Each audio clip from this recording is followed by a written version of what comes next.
Alright, well, in this video we continue solving differential equations with constant coefficient, actually second order differential equations with constant coefficient. So in the last lecture we had the chance to solve two examples where the auxiliary equation or characteristic equations, as you may see it in different named in different ways, gave us two solutions that are actually distinct.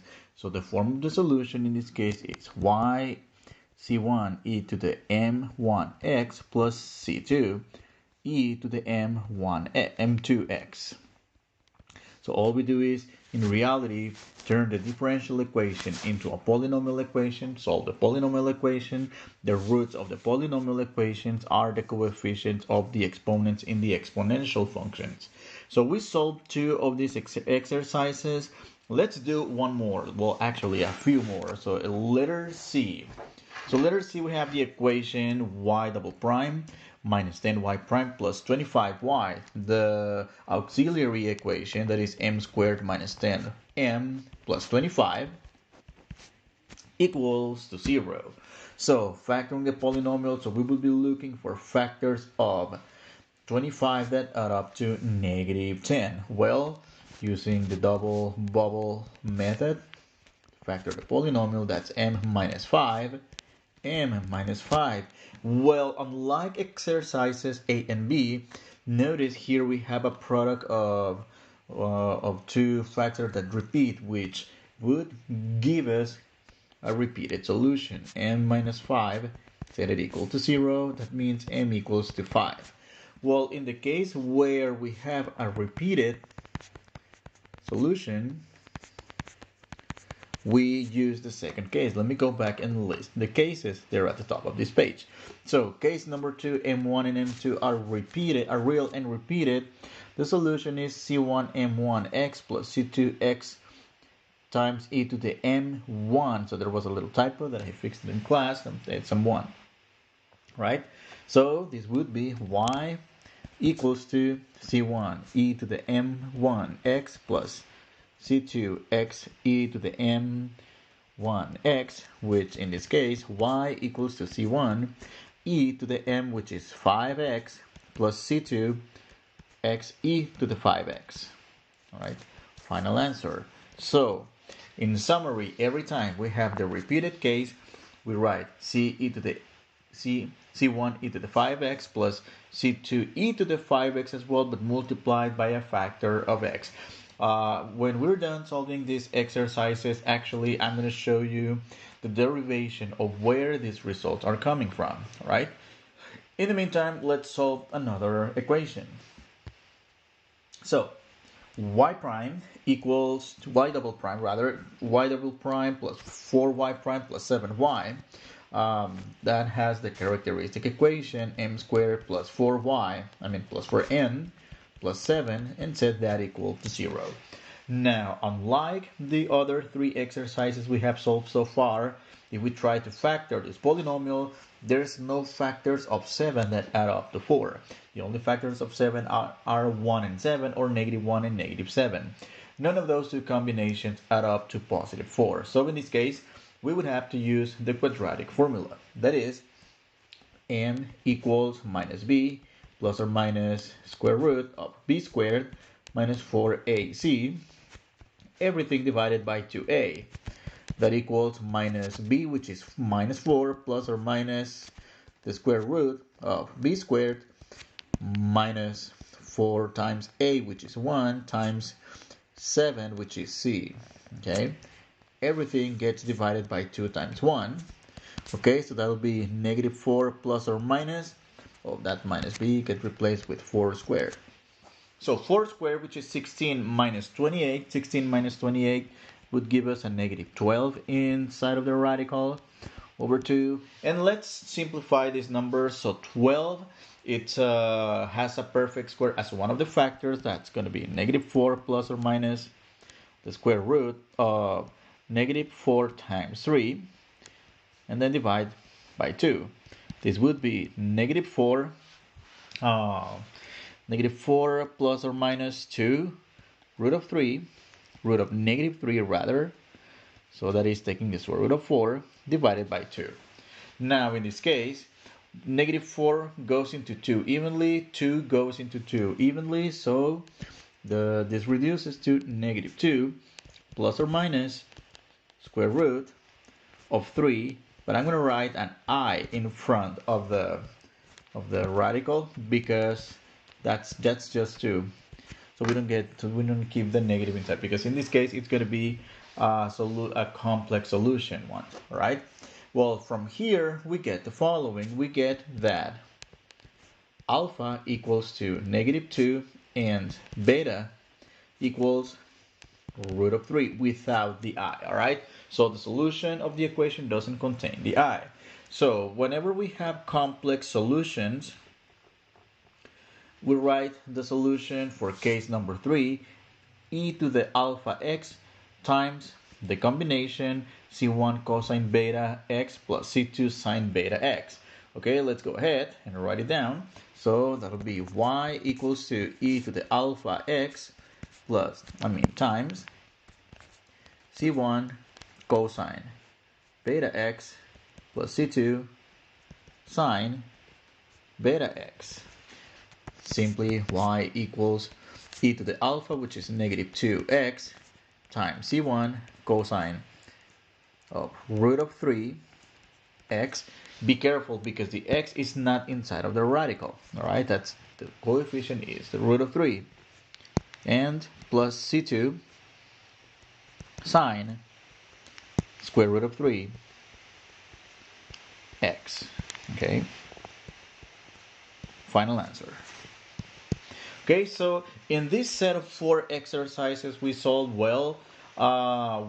two examples of real and distinct solutions, one example with a repeated solution, and one example with complex solutions. Well, the next exercise, all right, so example number 2. So we have this second order differential equation with constant coefficients. But this time we have an initial value problem, that is y of 0 equals to 1 and y prime of 0 equals to positive 2. All right, so in this case that means we will be finding the constant c1 and c2. So the auxiliary equation, that'll be 4m squared, 4m squared plus 4m plus 17 equal to 0. So in this case, I already tried this equation. It's not factorable, so we will go straight to using the quadratic formula. So m equals minus b plus or minus the square root of b squared minus 4ac, everything divided by 2a, which is minus 4 plus or minus the square root of 4 squared minus 4 times 4 times 17. Okay, so that gets divided by 2 times 4. So let's simplify. Okay, so negative 4 plus or minus the square root of 16, 4 squared, which is 16, minus 4 times 4, which is 16, 16 times 17, that is 272. So 16 minus 272, and that equals negative 256 over 8. And well, 256 happens to be a perfect square. That is negative 4 plus or minus 16i. But the I, that's because it's a negative inside of the radical. This can be reduced to lowest terms, that is negative 1/2 16 over 8 plus or minus 2i. All right. Well, so from here, this means that alpha equals to negative 1/2 and beta equals to 2. All right. So, well, let's actually write the solution, the general solution to the differential equation c1 e to the alpha x. No, not c1. This is just e to the alpha x times c1 e to the, no more e, that's cosine of beta x plus c2 sine beta x. All right, so this will be, well, substituting the alpha equals negative a half and beta equals to 2, that would give us e to the negative x over 2 c1 cosine 2x plus c2 sine 2x. So that is our general solution to the differential equation. So now let's take the derivative of this solution, because when it comes to using the initial conditions to get the constant c1 and c2, we would need a y prime. So using the product rule, the product between the exponential and the sum of trigonometrics, so that'll be the derivative of the exponential, which is itself e to the negative x over 2, times the derivative of the exponent, which is negative a half, times the second factor, c1 cosine 2x plus c2 sine 2x without differentiating, plus the derivative of the sum of exponential, but actually I'm going to leave some space for the exponential. This is just e to the negative x over 2 times the derivative of the terms, or of the trigonometric terms. So the derivative of cosine, which is negative sine, negative by chain rule, negative 2 c1 sine 2x plus 2 c2 cosine 2x. All right, I know this is a big result. You don't have to simplify. In fact, there's nothing to simplify over here. So let's just go ahead and use the initial condition. So with y of 0 equals to negative 1, so the general solution evaluated at 0, that is e to the negative 0 over 2 c1 times c1 cosine of 2 times 0 plus c2 sine 2 times 0. Right, so that equals y of 0 is actually equal to negative 1. So let's actually simplify some terms. So this is going to go to 0, this is 1, and this is also 1. All right, actually go in this direction here. There you go, 1. Okay, so that equals 1 times c1 times 1. I'm not write this one. Okay, so everything over here is 0, so this means c1 equals to negative 1. All right, so we're going to use this now we're going to use the second derivative to to find the constant c2. So we're going to use y prime of 0 equals to 2, but actually we're going to use also c1 equals to negative 1, because in this case it's going to be a really big expression. Actually, it would come in handy to use that constant we already found before. So with this, okay, so with we should get, okay, sorry. So okay, I don't know what's going on with my screen right here. Okay, there you go. Okay, so y prime of 0 equals to e to the negative 0 over 2 c1, well, c1 is actually negative 1 cosine 2 times 0 plus c2, which is to be simplified, to be determined, to c2 sine 2 times 0, then plus e to the negative x over 2 times negative 2c1, which is a negative 1. All right, so that'll be sine 2x, or rather 2 times 0, plus 2 times c2 cosine of 2 times 0. Okay, so let's simplify some terms right here. Okay, so sine 0 goes to 0, sine 0 goes to 0, and what else? Cosine 2 times 0 goes to 1, cosine of 2 times 0 goes to 1 also. Okay, So what's next? Let's simplify everything else. So that's going to leave us with the following. So cosine of 0, which is 1 times negative 1, that's going to give us a negative 1. All right. Oh, but I forgot the negative 1/2 over here in front of the first exponential. Okay. So this exponential e to the negative 0 over 2 is going to be 1 times negative 1. That's going to give us negative 1. Actually, positive negative 1/2. Rather, positive 1/2, right? 1/2. This is 0. And then plus, this is, oh, I should have written 0 here. That's 0. Wait, not 0. 1. 1.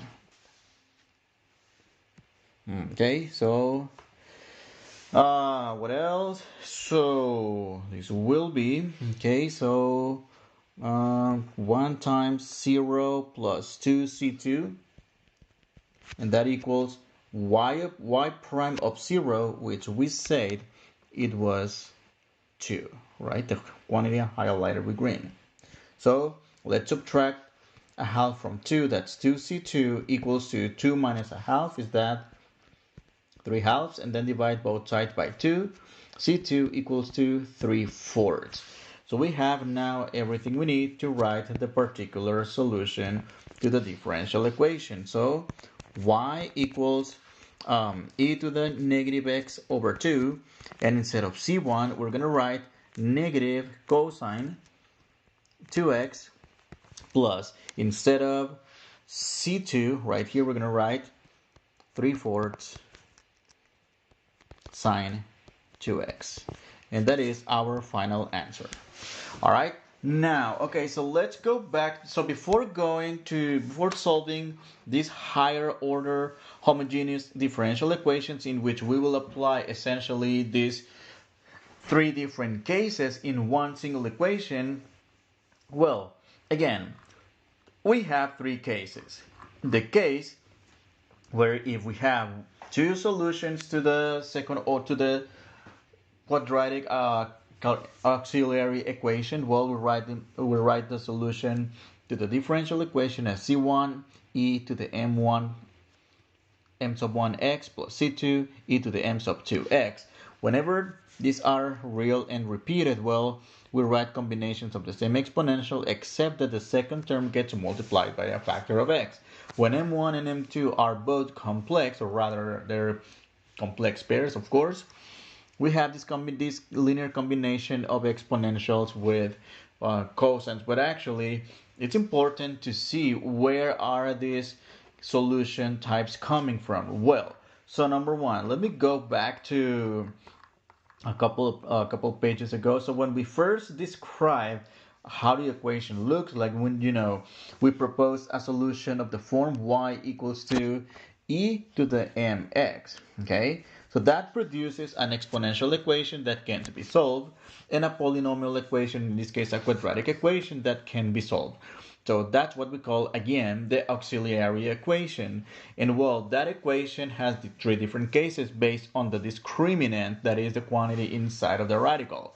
If it's greater than 0, if the discriminant is greater than 0, well, then the solutions m1 and m2 are real and distinct. Again, I'm just repeating this.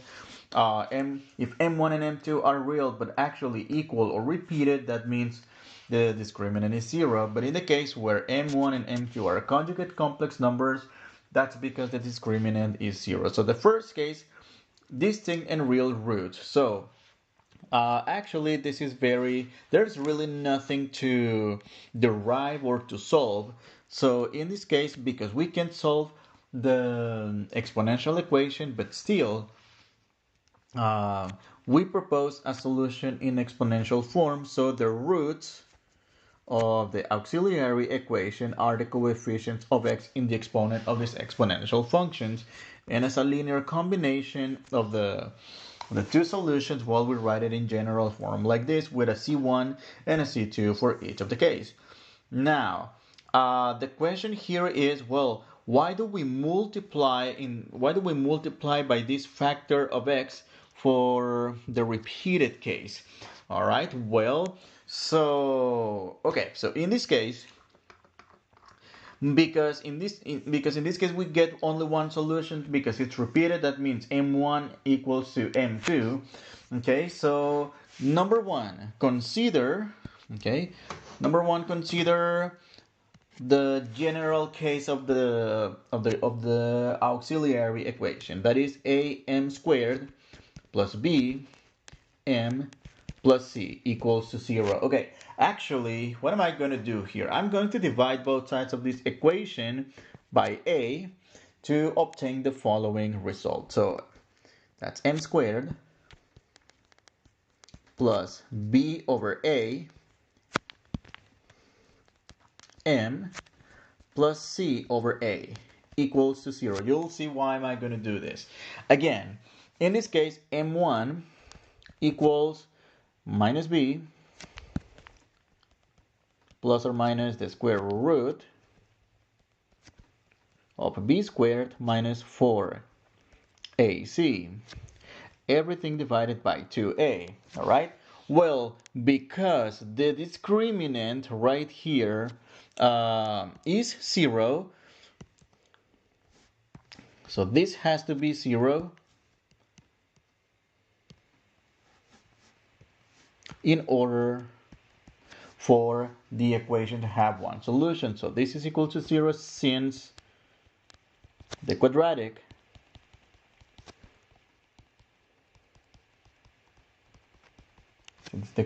equation has only one solution. One, in parentheses, repeated solution. So that means the discriminant d equals to 0.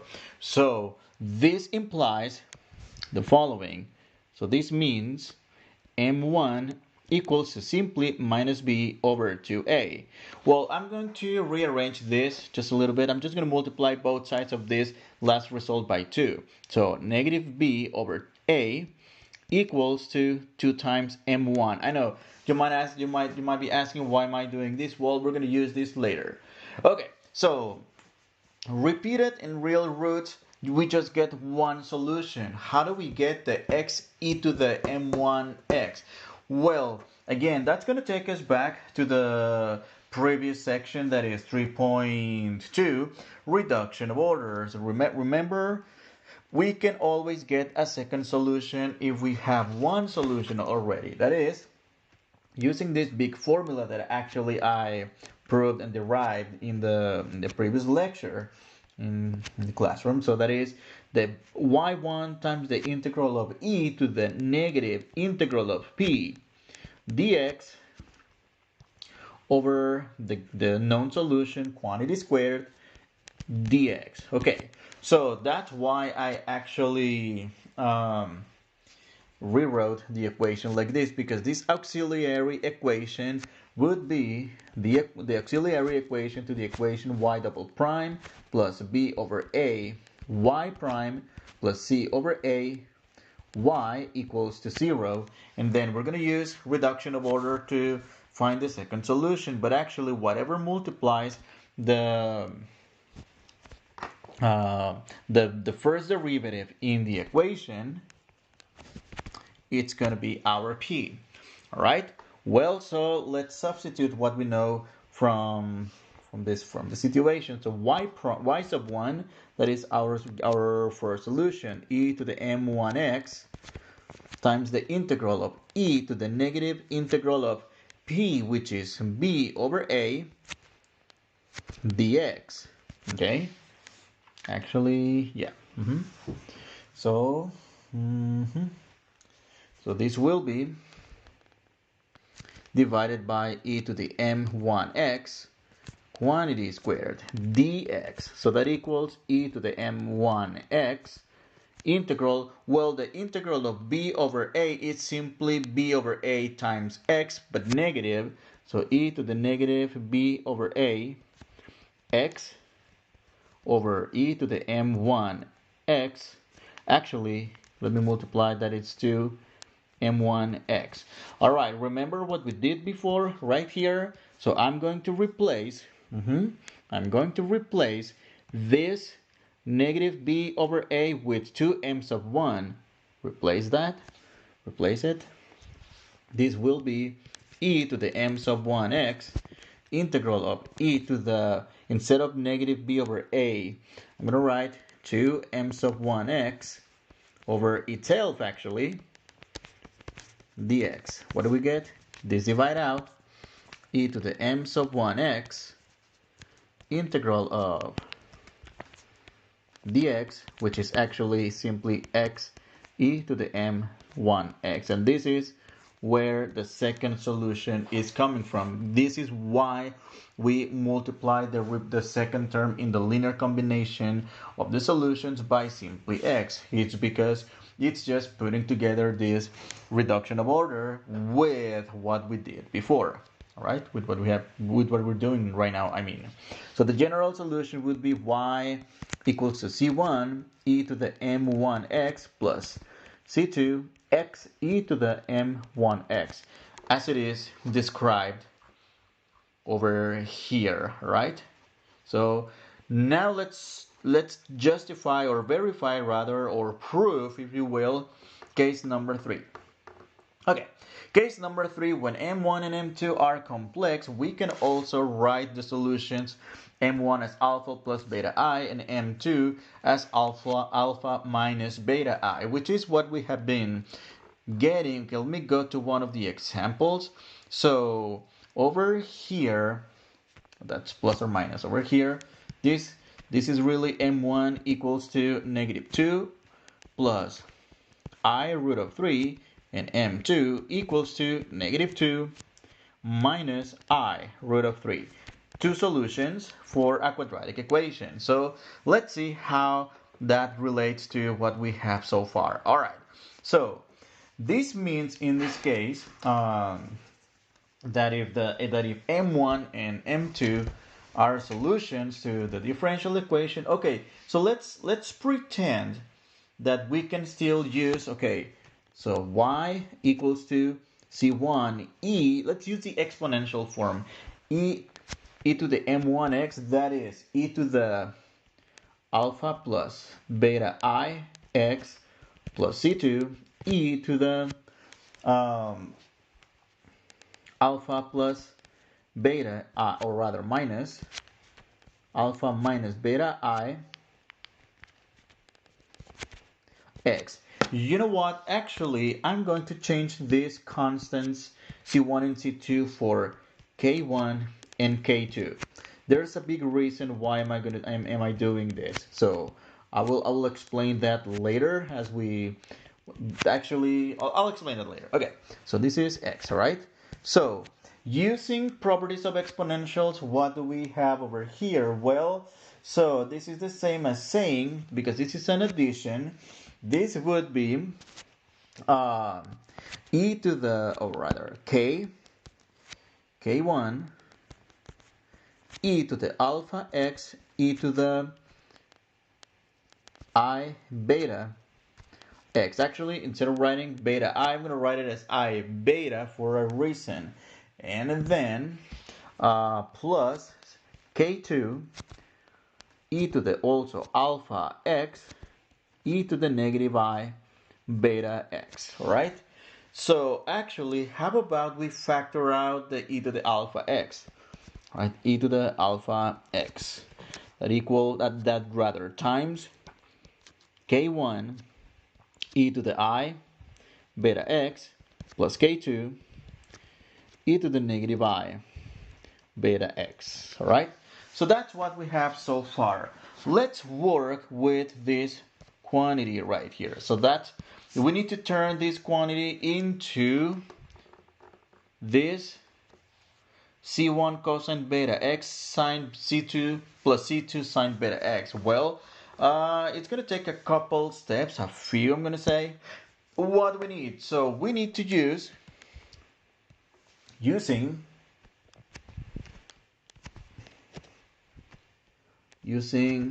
Euler's formula,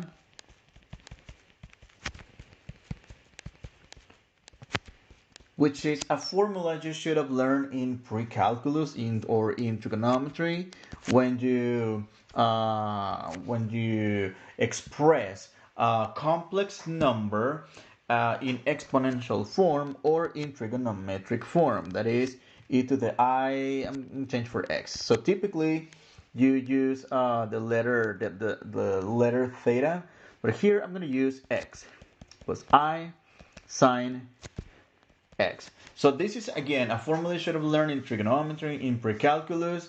They didn't show you the proof for this formula, well, because you needed at least a course in calculus 2 with infinite sequences and series to see a proof for this function. Actually, once I'm done with this, I'm going to show you a proof of this identity. It's a pretty interesting one. It's a pretty good one. So I think it's worth looking at so we can have a better understanding of why are we using Euler's formula. I mean, knowing the real meaning behind all this, right?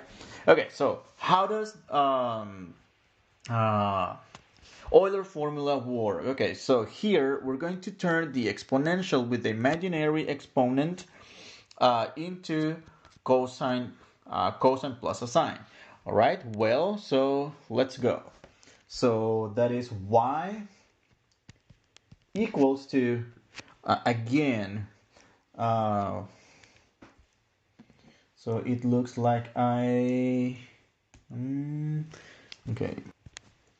All right, well, so here, okay, let's try it. E to the alpha x times, okay, I'm going to use brackets here, so case of 1, instead of writing this exponential, I'm going to write cosine, right?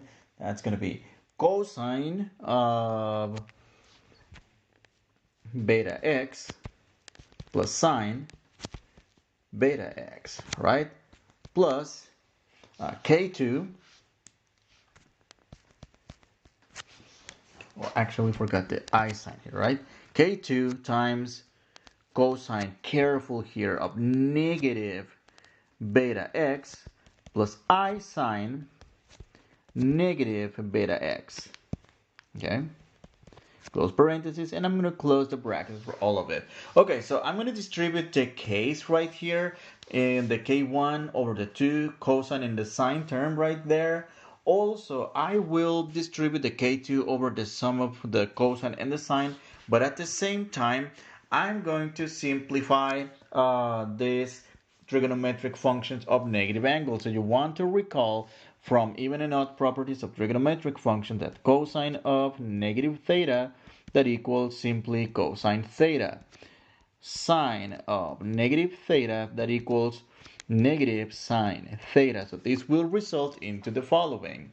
Number 1, y e to the alpha x k times, so k1 cosine beta x plus I k1 sine beta x plus k2 cosine of positive angle beta x.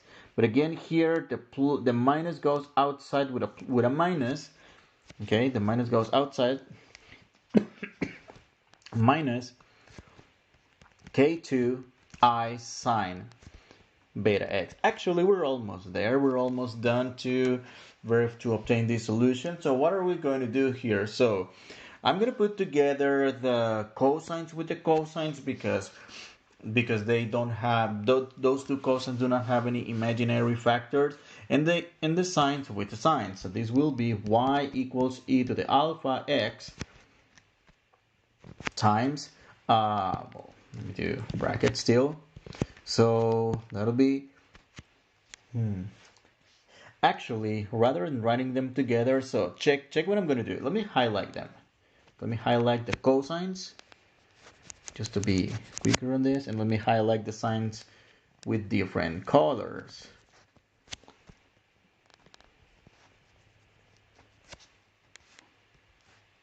So, okay, so what do they have in common? So we can write this as k1 plus k2 cosine beta x plus ik1 minus ik2 sine beta x. All right. So from here, how about, okay, remember at the beginning why I decided to use k1 instead of c1 c2, because k1 plus k2, how about c1? ik1 minus ik2, how about another constant, call it c2, and this will take us to y equals to e to the alpha x c1 cosine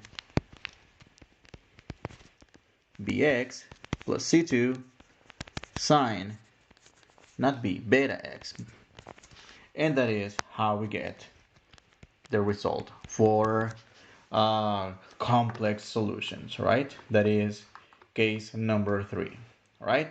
Well, before getting into the higher order differential equations, I would like to take the time and show you where is Euler formula coming from. Actually, I'm just gonna go and add one more page at the end of the notes, and I'm gonna do such derivation there. All right. Okay. So number 1. So let's consider. Let's start with the identity we want to show. That is, okay, e to the I x equals to cosine x plus I sine x. Okay. So actually we need power series to verify this result. So we're gonna start with the exponential, and we will end up with a cosine and then a sine. So I'm gonna start with the power series for e to the x, which is sigma n equals 0 to infinity of x to the n over n factorial. Alright, so we can use this power series representation to write the power series for other exponential functions. For instance, e to the 2x. This would be sigma n equals 0 to infinity. We replace x with 2x, that is 2x raised to the n power over n factorial. That means 2x to the 0 power over 0 factorial plus 2x to the first power over 1 factorial plus 2x to the second power over 2 factorial plus etc. Well, let me do one more. 2x to the third power over 3 factorial. I'm not going to simplify all this. I'm just giving you a brief review of how power series look like, what they are about. So the thing is, we're going to create a power series representation for e to the ix. Okay, so that is sigma n equals 0 to infinity of ix to the n over n factorial. So here we go. Let's expand a few terms. Actually, I will expand a total of 6 terms because I need enough terms to do the trick right here. So number 1, ix to the n over 0, wait, not to the n, to the 0 over 0 factorial plus I x to the first power over 1 factorial plus ix to the second power over 2 factorial plus ix to the third power over 3 factorial plus ix to the fourth power over 4 factorial plus ix to the fifth over 5 factorial. And of course, the series keeps going and going and going. All right, number 1. Because we're going to evaluate powers of I, number 1, let's recall the powers of I. So I to the first power equals, of course, I, all right? I squared equals to -1. I cubed equals I squared, which is -1, times I, which is -I. And I to the fourth, that's I squared times itself, which is -1, times itself, that's +1. And then I to the fifth would go back to I to the sixth, I to the seventh, I to the eighth, etc. These are like a 4 cycle, if you will. Okay, so let's simplify these terms right here. So number one, e to the ix equals to, okay, quantity to the 0 over 0 factorial, that's simply 1. Ix to the first power, that's ix. So plus ix over 1 factorial. I know 1 factorial is 1, but I'm going to keep the factorial symbols for a good reason. Okay, so actually, nah, never mind. Okay, and then I squared, which is -1, so that is minus x squared over 2 factorial plus I cubed. What's I cubed? Negative I. That's minus I, well, plus negative I x over 3 factorial, or x cubed. And then I to the fourth, which is 1, so plus x to the fourth over 4 factorial. And lastly, plus I to the fifth power, which happens to be I x to the fifth over 5 factorial. And of course, again, this continues on and on. All right, so what I'm going to do here is we're going to group the terms containing the factor, not the factor, the terms containing the I and the ones that don't have the I. So I'm going to group the terms containing the I, that is 1 minus x squared over 2 factorial plus x to the fourth over 4 factorial minus dot dot dot, parentheses, close parentheses, and I'm going to add plus. Actually, I'm going to factor out the I from all the terms that contain the I, and that's going to be x over 1 factorial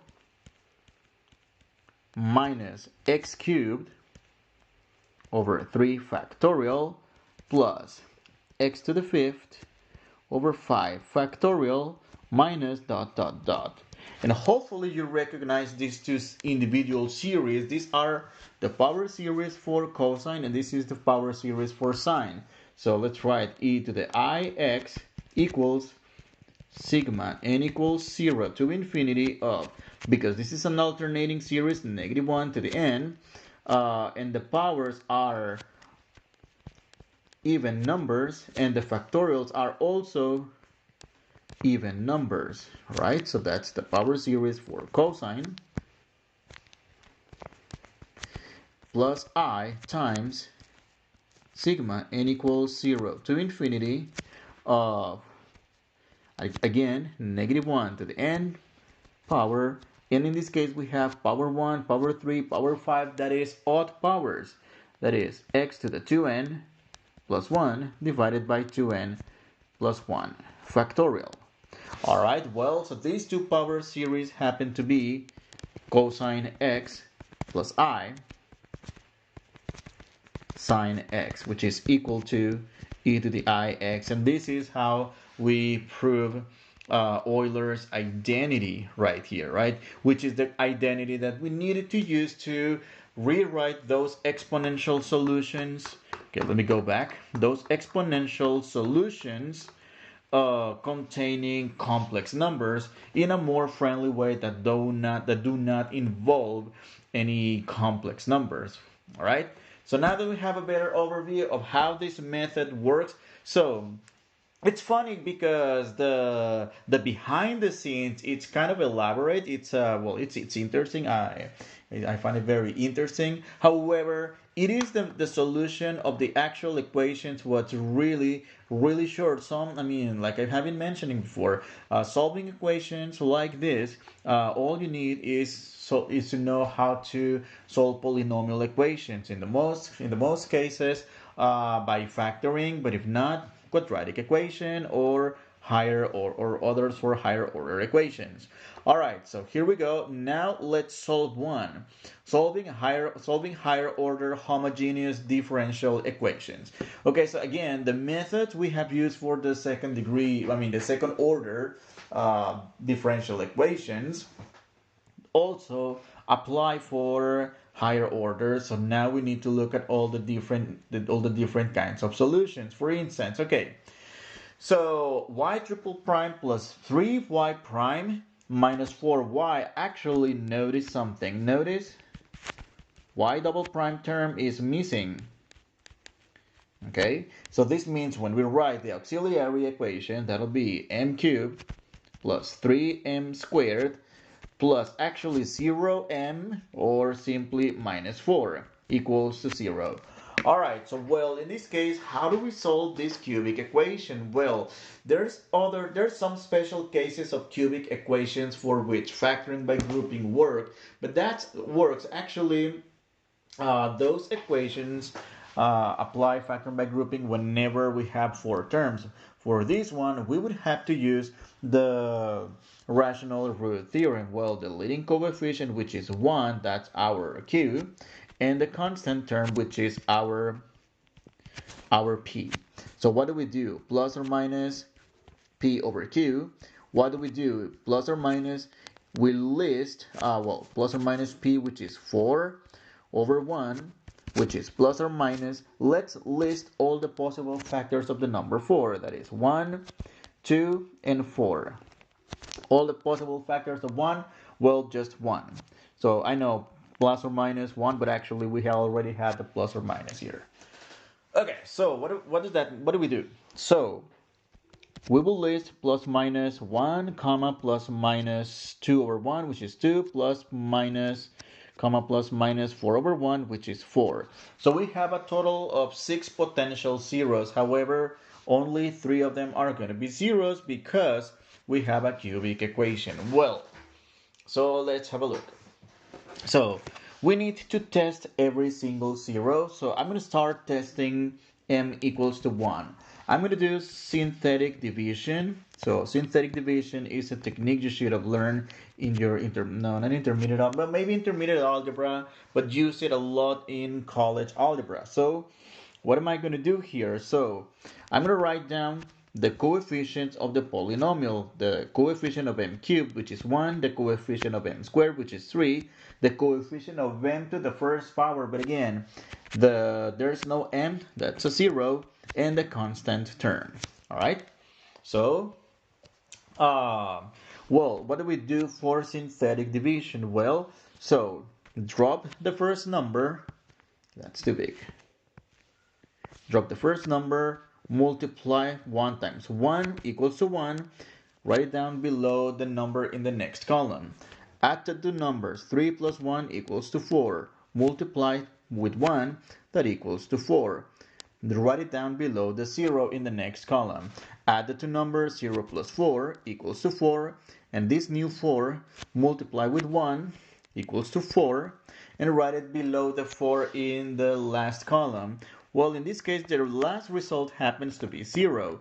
In a synthetic division, when the last number is 0, this means m equals 1 is a 0. All right, m equals 1 is a 0. So that also means that m minus 1 is a factor of the polynomial. All right. So that means the thing. Okay, when it's a 0, that means the m minus 1 is a factor.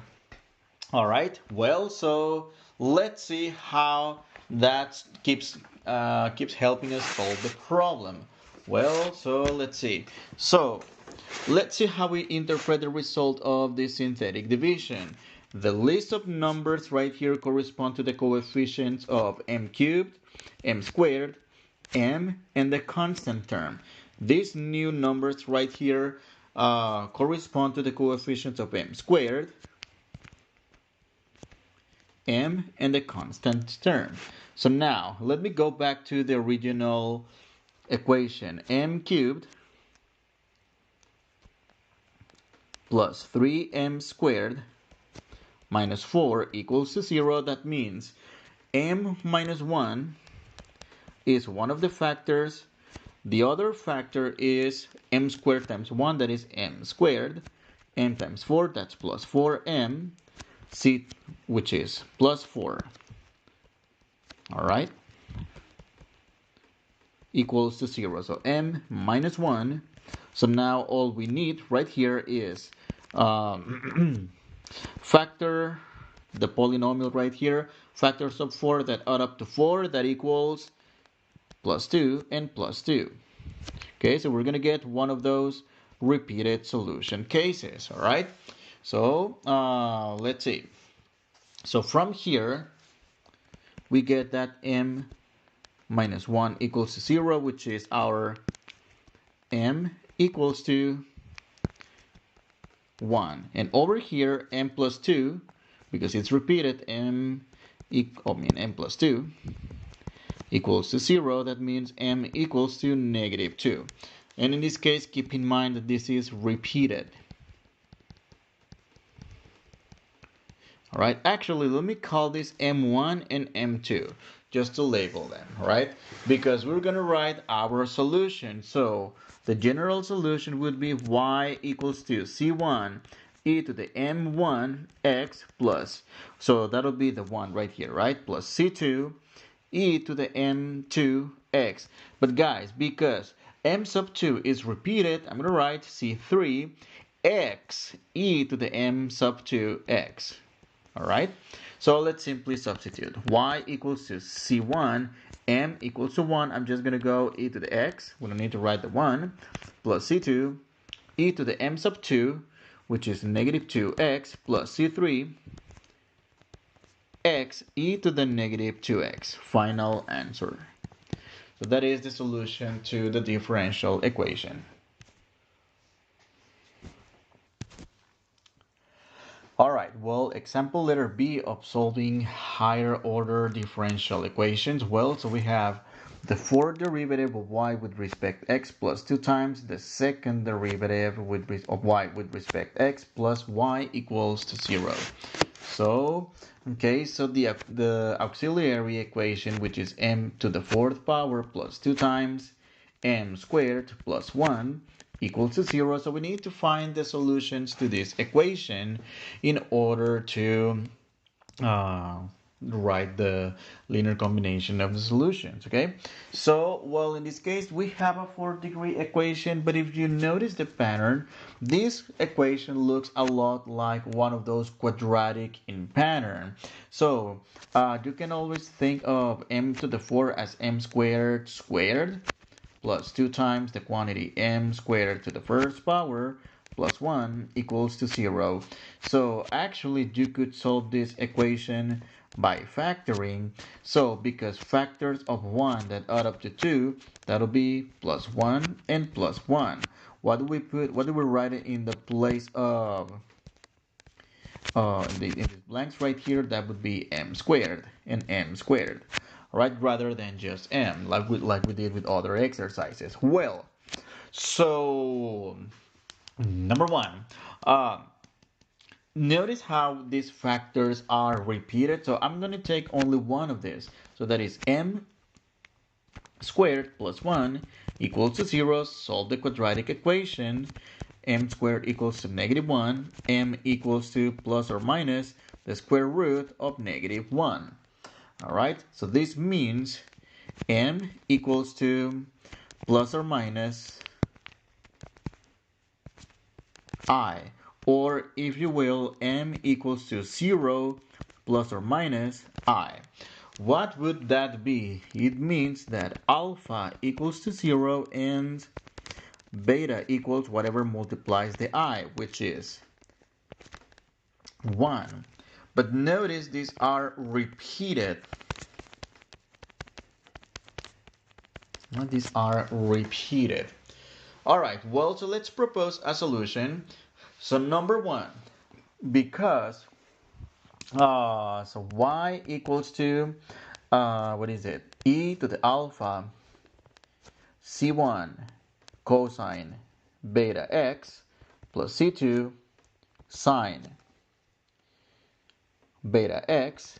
So we're going to write the following. Well, actually that only takes into account the C1 and the C2, but actually because this is a fourth order differential equation, so we need 4 linearly independent solutions. So I need to write another factor for C3 and C4. So that equals plus e to the alpha x, e to the alpha x times C1, not C1 actually, C3, but actually I would need to multiply by x, okay, cosine beta x plus C4 x sine beta x, okay?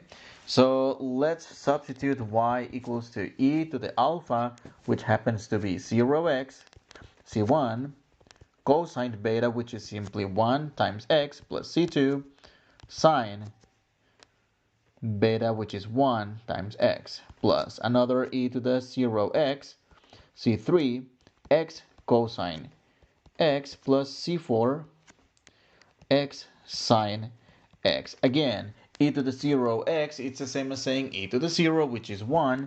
So the general solution would be C1 cosine x plus C2 sine x. But because it's repeated, we need to write the C3 x cosine x plus C4 x sine x.